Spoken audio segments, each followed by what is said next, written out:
Congratulations on watching the executive version of this video. As you've already shown great distinction, I'm happy to announce that I will not be trying to replicate the humor of Monty Python in this video. I will not be doing a British accent, and I will most certainly not be using the word neat. And as that word only occurs in this opening announcement, you're already past it. Instead, enjoy a review and analysis of a TV special involving half of the members of Monty Python, performing sketches for a bewildered audience, some of which would end up word for word in Flying Circus. I will explain in brief the history leading up to the show, how it relates to Flying Circus, the show's impact, and why it's relevant to contemporary comedy. I'll give some background on the special first, and I'll give my first impression on seeing it for the first time in a long time. Then we'll break it down sketch by sketch, and then go into more detail about the making of the program and the history surrounding it. Today we're going to talk about how to irritate people. What's that? Let's start again. Okay. Today we're talking about how to... sorry, I lost my train of thought. Today we're talking about how to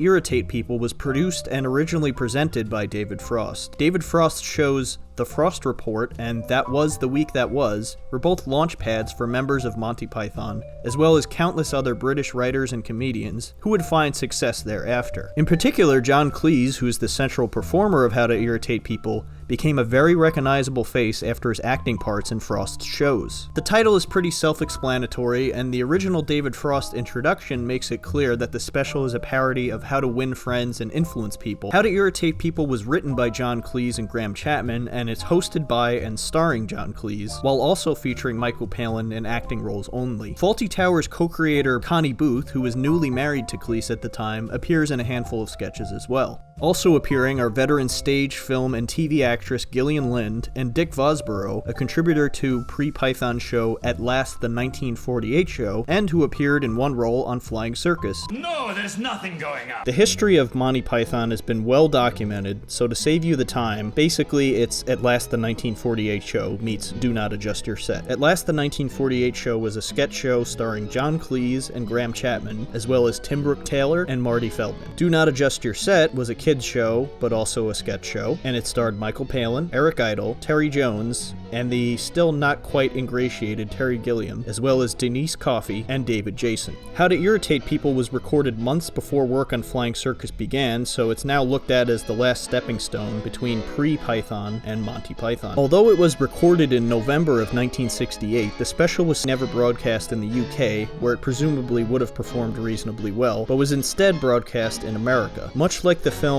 And Now for Something Completely Different, it was intended to bring a wider exposure to the featured talents of David Frost in America. The special became available on DVD in January of 2001, so I either picked up a VHS shortly thereafter because the DVD wouldn't play in my region, or because who could say no to a $2 VHS?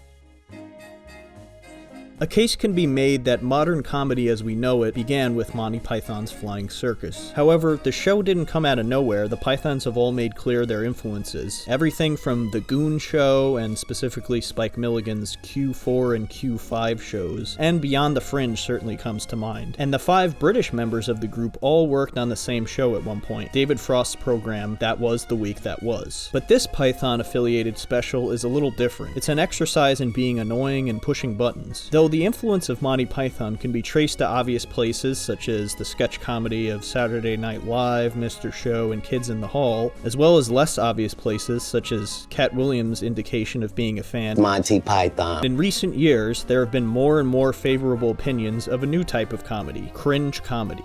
When hearing the phrase cringe comedy, there's more than one way to achieve the goal of making people uncomfortable. Stand-up comedians like Anthony Jeselnik or Ricky Gervais are known for telling jokes that are purposefully designed to go over the line of acceptable taste, thereby making the audience cringe. There are also stand-ups that are widely considered of such poor quality that it makes people unintentionally uncomfortable, like in the cases of Tom Myers or Brendan Schwab. But then there's a further type of comedy that wishes to make the audience laugh and also be made uncomfortable at the same time. therefore blurring the line between genuine laughter and nervous laughter. It's things like Curb Your Enthusiasm, Nathan For You, and I Think You Should Leave. Given the fact that the express purpose of this special is to show how to irritate people, and naturally it's supposed to be a comedy, with the inclusion of a live studio audience, one can make the case that this special can't fail. On the one hand, you have a successful sketch. On the other hand, if a sketch gets very little laughs or overstays its welcome, it still succeeds at its goal of irritating and alienating the audience. In that regard, this special should be lauded or at least mentioned in the same breath as comedy provocateurs to follow, everyone from Andy Kaufman to Tom Green to Eric Andre. So I felt just about the same watching this again for the first time in years the other night as I did when I was about 13 or so when I first saw it. Within the first sketch I was thinking, oh boy, this is going to be a long hour. The first sketch moves at a snail's pace and the second one is even rougher with pretty much no laughs at all. The first one I really thought worked was the car repair bit. The bit with Cleese being stuck at home visiting his mother always seems to be the spot that I start to tune out after a few minutes. And of course the most quotable and funny bits are right at the end, long after any potential new fans must have given up on this thing. John Cleese posits that the show is much closer to the Frost Report than Flying Circus, and I only partially agree. It's, kind of close to At Last the 1948 show, but the sheer uncomfortable nature of the material feels like something quite untapped. And in some cases, there's something brave about doing a form of comedy that's meant to be annoying and provoking the audience on purpose, especially if this is your first special. Information on this special is scarce, but my speculation is that some bits were cut from the original US broadcast, which accounts for the shifting in quality of sound and picture, implying they were pulled from more than one source. Unfortunately, whichever makeshift version of the show we're watching is likely all that exists because, amazingly, many shows both just before and during Flying Circus run were completely wiped by the BBC, either in an effort to reuse tape stock, to save room, or both. In fact, Flying Circus was very nearly lost for this reason before it was rescued at the last minute. I've seen conflicting accounts on who saved it and if it was the first two series or just the first one. Sometimes it's Terry Jones, which I find the most logical. One big difference is that original reviews of the show's broadcast mention a David Frost introduction, whereas the version we all know begins with Cleese emerging to booing and hissing from the audience. Also, according to the book Monty Python Speaks, there appears to be at least one sketch that was written and perhaps filmed, but lost. I wrote a lot of that with Graham, and one or two sketches with Connie, like the upper-class couple who can't say, "I love you." They have to say, "One loves one." In essence, the joke there is they're too British to say anything directly, and so get too caught up in language to properly communicate. See how funny comedy is once you start to analyze it? Cleese includes an excerpt of the script to this sketch in his autobiography, and recalls Connie Booth helping to write it, and confirms that it was cut because of how poorly received it was. Mostly due to the crew constantly interrupting the proceedings, John Cleese was by far the most recognizable and celebrated writer-performer of all the Pythons, and that tended to be true even well after all 6 Pythons found their own individual avenues in fame. Indeed, the original Python show really came together because Cleese preferred to work with his writing partner Graham Chapman, and especially after this special wanted to work with Michael Palin, who insisted on bringing in his partner Terry Jones, but not before also holding out for Eric Idle and Terry Gilliam. Since David Jason and Denise Coffey from Do Not Adjust Your Set were performers and not writers, they fell by the wayside. And in the case of At Last the 1948 show, Tim Brooke Taylor went on to co-create The Goodies, and Marty Feldman found plenty of success in film and television. Marty Feldman's sketch show featured opening credits by Terry Gilliam, and from what I've seen of the show, it's actually quite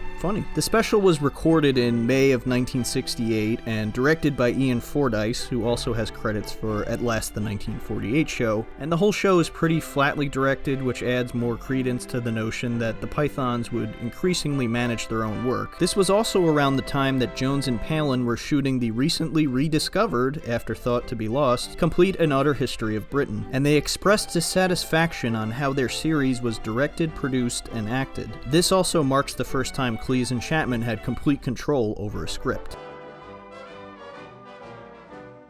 In this first sketch, Michael Palin and Connie Booth play a brother and sister attempting to watch a TV show while John Cleese plays a dad and Gillian Lind plays a mother who incessantly interrupts them. This is a decent opening that really sets the tone. The sketches are often more uncomfortable and awkward than they are laugh-out-loud funny, but I like Cleese's fuddy-duddy old character complaining about how hard things were during the war, and to this day I find myself occasionally saying, It's one of those costume things. The next sketch is Michael Palin in a movie theater being disturbed by very loud and shrewd patrons played by Chapman, Cleese, and Tim Brooke Taylor. This is notable as it's the introduction to the word pepper pots, which would pop up all throughout Flying Circus. Otherwise, it's one of the weakest sketches in my opinion because it's pretty much about them being annoying, and it's still sort of relying on that old-timey trope of, oh man, men dressed up as women sure is hilarious. Nonetheless, we have Chapman to thank for the characters and name. This sketch is basically just Cleese taking Connie Booth on a date and fussing her incessantly. This sketch is decent, but again, it really nails that very uncomfortable feeling, and in a rarity, the punchline sort of carries the whole sketch, so in terms of execution specific to this special, this one hits. Cleese mentions in his autobiography that this is essentially his younger self, overly preoccupied with being inoffensive. Can we not talk about this sketch? Okay. Michael Palin owns an Indian restaurant and plays up the fussing from Cleese's character in the previous sketch to new heights. Oh boy, yeah, this is probably the most regrettable of all the sketches for a very simple reason. Palin is in brownface. Probably another reason why they haven't remembered this special too fondly. It's almost a precursor to the Dirty Fork sketch, and now the punchline ending to Dirty Fork seems almost like a meta comment on this previous version of the sketch. Curiously, the Pythons either still liked this sketch enough, because Cleese said he had a blast writing it, or they were desperate enough for material to record an audio version of it, which pops up on the Untitled Outtakes album. And frankly, the audio version of this sketch is much better performed than timed, as is often the case with audio versions of sketches that ended up on Flying Circus. Next, Graham Chapman brings his car into a garage, and the attendant, played by Palin, will simply not concede that anything is wrong. This is the one that famously became the Dead Parrot sketch, as Chapman and Cleese thought the premise was funny, but the execution wasn't up to par. I don't know that I agree with that assessment. It's still pretty funny, but the audience is definitely not feeling this one. Still, this is a historically very important sketch. Though it was based on something that happened to Palin in real life, both this and the Parrot sketch were written by Cleese and Chapman. The sketch is also notable as it's the first time Graham Chapman and Michael Palin performed together, and following that up, we have possibly the most forgettable sketch, which is Graham Chapman and Michael Palin as actors who've just finished a performance, and they're in the changing room, and Chapman is clearly fishing for a compliment. I would always forget about this sketch's existence every time I would rewatch this special, and there's nothing offensively off-putting about it, it's just really not that funny. In fact, the sketch feels a little bit old-fashioned, like, we'll just have Chapman play a queen, and that'll be enough. Next up is a game show sketch featuring Cleese playing to his type of a presenter barely able to hold in his rage at Tim Brooke Taylor, once again playing a pepper pot. This was taken straight from At Last the 1948 show, lifted part and parcel into Flying Circus, and then actually ended up on the Live at Drury Lane album. In my opinion, it's not as strong as the subsequent performance on Flying Circus. Tim Brooke Taylor is still kind of funny in his take here, but it's a bit shrill, whereas Terry Jones is just really unpleasant in his interpretation. Still, I think it's one of the better sketches, despite how the subsequent performances measure up to it, and it's definitely one of the more absurd and silly ones. This is a really simple sketch of Chapman asking Palin for a ride home in a non-direct way. Honestly, this sketch is one of the ones that functions the best as a bit of advice in real life on how to actually irritate people. It's not super funny, since once again it mostly relies on the punchline, but it's perfectly fine. Next, we have Cleese stuck at home with his mother, who keeps crying every time he suggests going out for a drink. This one's okay, but it really drags on and on way too long, even though it's not actually a particularly long-running sketch, but it just isn't that funny. I do like how he keeps slapping the back of his neck or his leg in rage, but it has the most clunky, awful ending of the special, with Cleese breaking the fourth wall in a would-be punchline. For sure, this is a weaker spot. This next sketch is a highlight, though, wherein Cleese and Chapman play bored airplane pilots, and Palin is the flight attendant, and they start to give increasingly worrying and absurd announcements to scare all the passengers. This might be the most mean-spirited one in the special, and that's probably why it's one of the best sketches. This is generally regarded as one of the stronger sketches that's stood the test of time. I've seen it have the most traction years later on the internet. I would agree, since you've got the three Python boys there, and the tone and pacing is much more precise. But while technically it's one of the better sketches, this isn't really how to irritate people so much as cause panic, and in that regard it almost feels more at home in the Magic Christian movie, which was partially written by Cleese and Chapman, or at least one draft of it was. Next we have Tim Brooke-Taylor going on a job interview and Cleese messes with him. This one was lifted completely for a Monty Python episode. As a result, it's definitely one of the better sketches, though it's hard for me to rate it higher than the Python version I was so much more familiar with. Chapman's silly noise is funnier, Cleese's good night ding ding ding ding is much more manic in that version, but again, a good sketch is a good sketch. Next, Palin and Connie Booth play a couple hosting another couple, played by Chapman and Lind, quite the age difference there, and Booth forces Palin to tell a mediocre joke, but every time he starts telling it, she derails it. This is easily the most uncomfortable sketch, both intentionally and perhaps unintentionally. This one drags on purpose, and there's a really great true air of tension throughout, but the punchline, as it were, is kind of disturbing. I'll let you watch that. So yeah, this is, in terms of uncomfortable comedy, probably the most uncomfortable top to bottom. The second to last sketch is just Cleese hosting a talk show and wasting everyone's time, and this is probably my favorite sketch of the whole evening. I think this one is straight up hilarious. It has a really great audience participation running through it. It even feels like you could have introduced this as a long-lost Python skit and no one would be the wiser. This is just great. Finally, my other favorite sketch of the evening, so of course it's all the way at the end, is another talk show with Cleese and Chapman, whereas Cleese won't let Chapman answer a question he asks because he keeps restating it. This one is also really funny. It's lifted from an episode of the 1948 show once again. It's really funny in its execution, and that time-wasting factor would again pop up in sketches all over Flying Circus. Chapman is super funny in this. It's another triumph for sure, and it's a really great note to end the special on.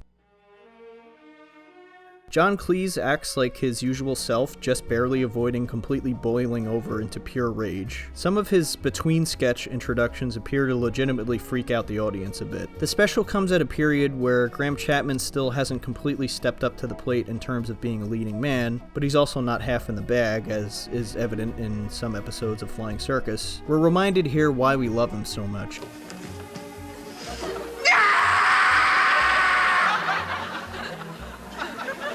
In fact, you can already tell why he's a better fit for Python when comparing the job interview sketch on Flying Circus with its performance here featuring Tim Brooke-Taylor. I'm not sure what it is, maybe because the first time around seeing it I knew Taylor's the only regular performer in this who's not a Python member, but I just don't find him particularly funny in this. He mugs, he shrieks, he chews the scenery. All that said, I think he would go on to do a much better job on The Goodies, where he's much funnier. It's almost like Monty Python, but not quite. This special is still playing it safe in some respects, and so it's still not yet on the level of completely anarchic and off-the-wall stream of consciousness presentation. The introductions to each of the sketches are usually actually kind of funny and actually off-putting in a great way, but they still serve to hold the audience's hand through the sketches, whereas when they appear in Python, it's usually to further confuse and bewilder the audience. And each sketch has a clear ending, usually with a punchline that often falls flat, followed by applause. Sometimes the punchline will drive a sketch home, and sometimes it's just a clunky ending. The Pythons would break from this practice soon after in an effort to blaze their own trail, and you can really tell how much of a difference it makes here. Well, look, will you please sit down and do your first line? It also goes to show that sometimes it's hard to end a sketch with a punchline, and you can really see the craft that went into Python by interweaving different elements in one continuous blast of absurdity. But more importantly, it ends a sketch before it stops being funny,